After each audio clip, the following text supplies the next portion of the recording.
Imagine being a kid from Columbus, Ohio, with the larger-than-life dream of becoming heavyweight champion of the world in boxing.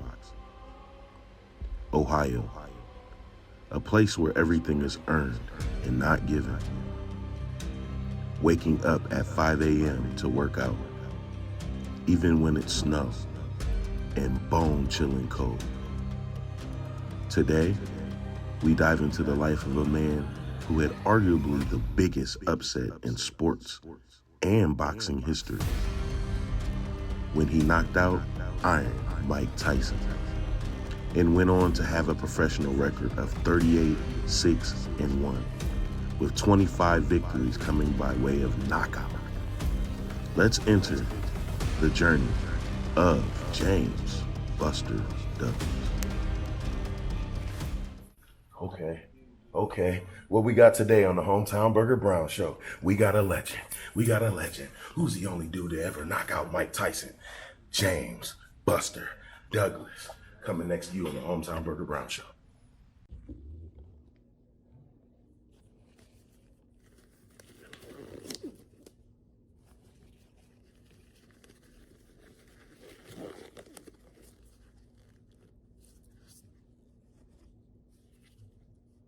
Ladies and gentlemen, welcome to the Burger Brown Show.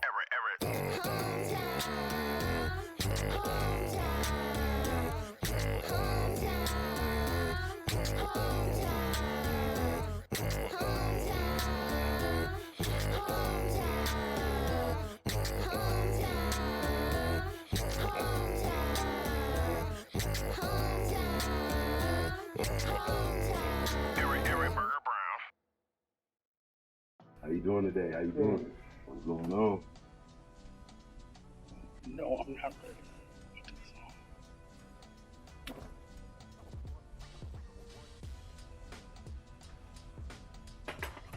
All right, man. So, it's a blessing to have you here. Tell me, Bus, you're one of the most legendary boxers ever known. When did you first know you wanted to be a fighter? At a young age, my father was a professional amateur boxer. So, I wanted to definitely do it because Dad did it. Right. And I was always after him about, wanting to box. At a very young age, and he finally brought me into the gym at the age of 10. And that's where it started. Local gym over in Columbus, Ohio, east side of town, Blackburn Recreation Center. Mm-hmm. So how many brothers and sisters you got? Were you the only one that boxed in your family, or? No, it was 3 of us. Got 3 younger brothers, but at the time it was just 3 of us, and I was the oldest. And my dad took me and my brother in the gym, and we started fighting. He said, "Let's get it on." That's right. So do you remember your very first fight? No doubt. It was at the rec center, Blackburn. And I was 10. And to this day, the guy that I fought claims he was robbed. He felt he could whoop you still. He got you first, huh? He said I got denied because of my dad. Uh-huh. But I felt I beat him. He jokes with me about it. He still think he could whoop you, huh? Much bigger now. He's still a little guy. Uh-huh. We cool people. So let's get into it, man. 42-1 underdog.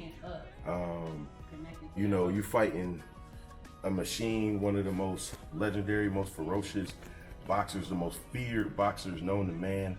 He's a walking pit bull. Everybody's saying it's impossible. Who's this guy from Columbus, Ohio? Only football players come from there. And 23 days, if I'm not mistaken. I did my little research. Before the fight, your mother passes.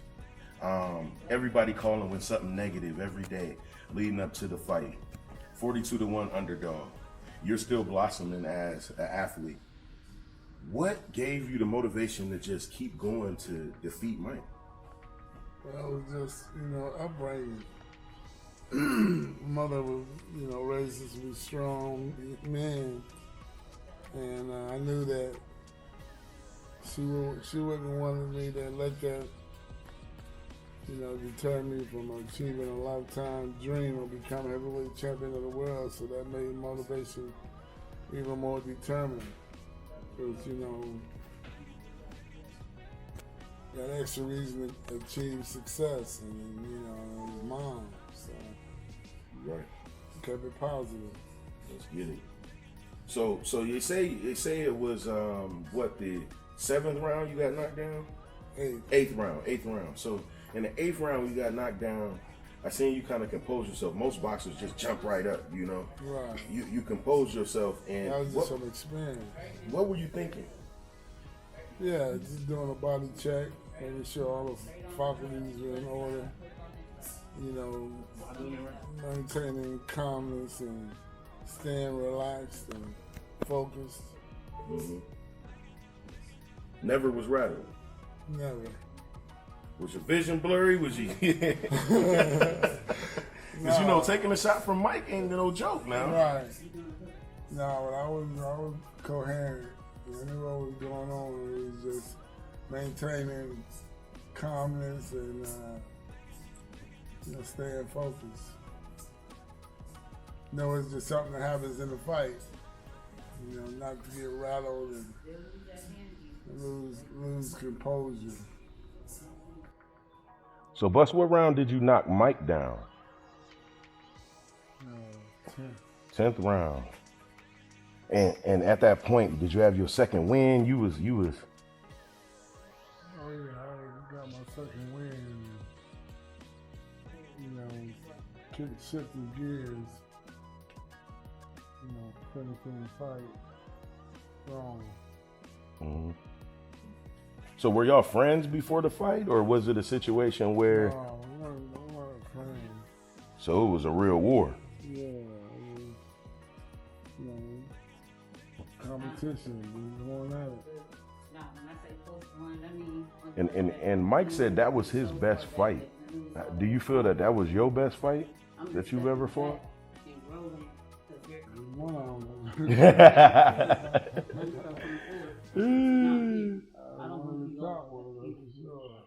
For sure. So tell me this, man. What is your relationship with Mike Tyson today? That's cool. We run each other at different events. It's culture, chill, talk. Everything is on point. And if Mike challenged you today, you would kick his. It don't need to be Jake Paul. We need the rematch. You know what I'm saying? With Bus. Nah. That's cool, though, man. So, who would you say is your closest boxing friend? Shorties I work with today. Kids I work with. I socialize and I go out to different events. I just like to hang out and see a couple of guys that I grew up in mine. It's just, get along with everybody.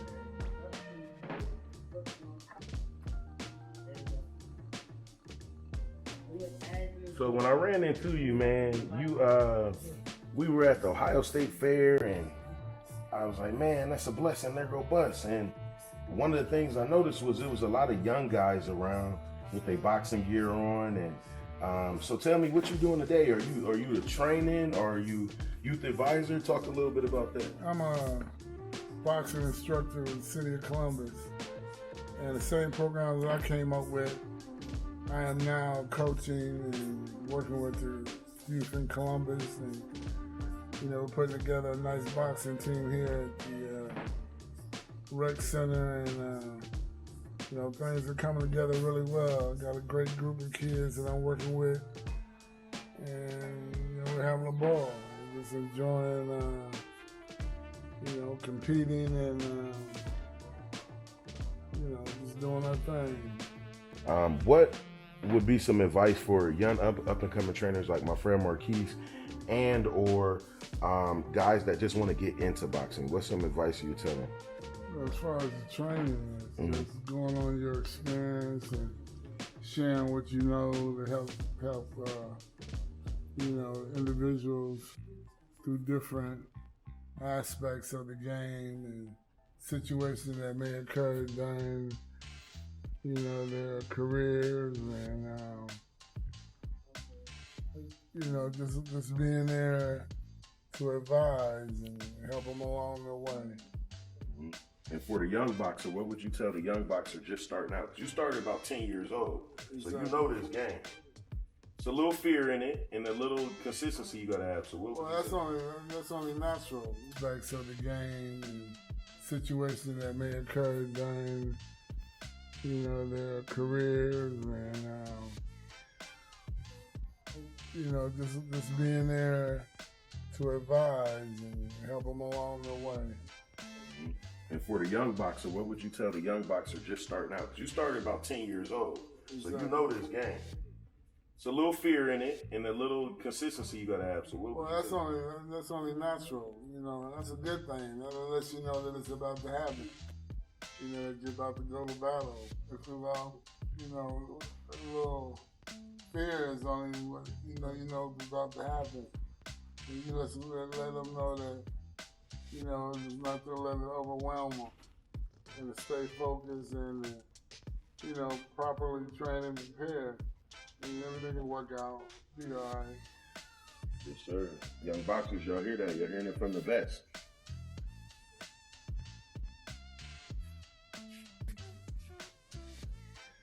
So tell me this, man. If you weren't boxing, if boxing, wasn't the path you would have took or taken, whatever the proper lingo, what would you be doing?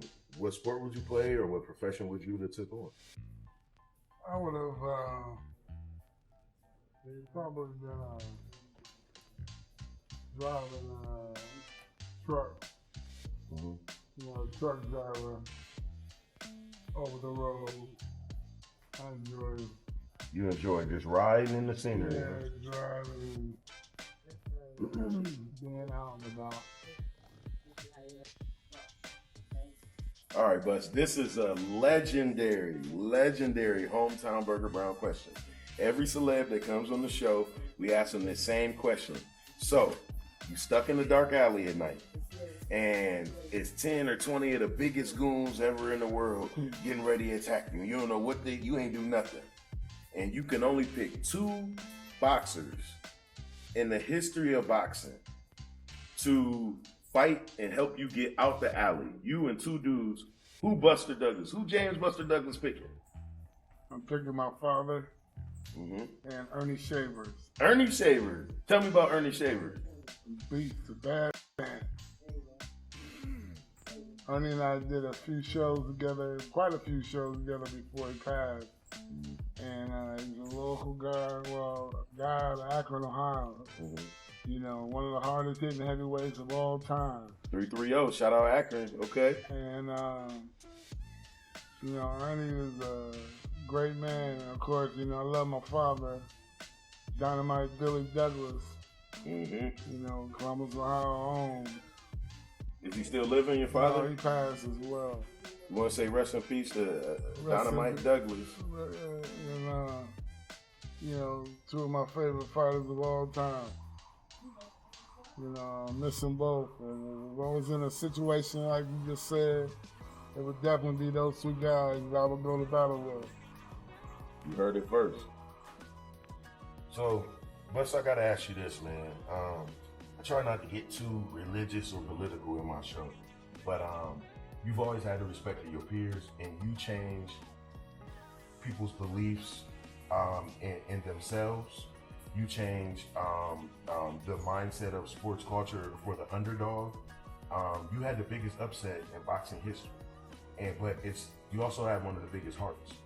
In all the interviews I've seen about you, nobody's ever talked bad about you. And that means a lot for me to grow up in Massillon, Ohio, only an hour and a half or so away from you. And you know, in Ohio, everything is earned, not given, you know. So I just got a question for today's youth. They ain't fighting no more, man. I know you probably grew up with some guys, you fought them 3-4 times, and y'all was still boys or could talk to each other. These guys nowadays are shooting. So what would be your advice to the youth nowadays, just, you know, as far as how they should handle themselves, you know? Well, basically, it's just, you know, stay in school, do the best you can, you know, stay focused and believe in yourself. No matter what somebody says to you, you know, it's just about staying positive. And, you know, just believing that you can do whatever you want to be in life. Yes, You sir. know, just staying positive. Yes, sir. You know, it's hard, I understand that, you know, but the main thing is not giving up on yourself, not giving in to those bad feelings. You know, it's tough, no doubt, but it'll be well worth it in the end. You know, just stay positive and, you know, keep your head up. Sure. Any advice for me, man? If you know, life is short for everyone, and this is a blessing. A lot of people don't get to be around guys like you. And what's some advice you would give me? You know, being I'm 39 years old. You know, what would you tell me as far as I know being positive is a thing, but what's something you would want to leave with? You just keep doing what you're doing. You're doing a great thing, and you know this is it's truly a blessing.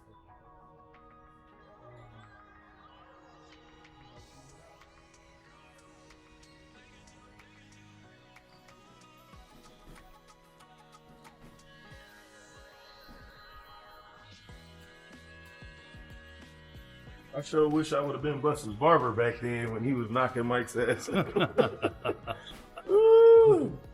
I'm like, give me $1 million, I'll cut your whole family for the rest of your life. Man, how did you get the nickname Buster, man? My grandmother, my mother's mother, mama. I was the first grandchild, and I was a buster. You was a knucklehead Buster. That's right. I was all over the place. Couldn't do no wrong. Well, that's funny. I was that ass main guy. Mm-hmm. Grandfather, that ass. I was the guy. You was the guy. Came in and took over. And how tall are you? 6'4". And when did you hit your growth spurt, man? Because that's what knocked Mike out, that length and strength. Yeah, disability. Power. Now I told him, no, I'm just saying, I'm crazy. I'd never try that. But listen, this has been a phenomenal episode. He's my actual first boxer on the Hometown Burger Brown Show. We done rappers. You know, we've done basketball players. We did Dr. J, Gary Payton. We done football players, but we've never had a boxer. So you know who I'm coming after next, right? But today, it was awesome. James Buster Douglas, but it's one last thing we gotta do when you come to the Hometown Burger Brown Show. Shout out your hometown. Hey Columbus, what's happening? James Buster Douglas in the house, representing. Go Bucks. Hey, I want to shout out my boy, Burger Brown. Get him, killer.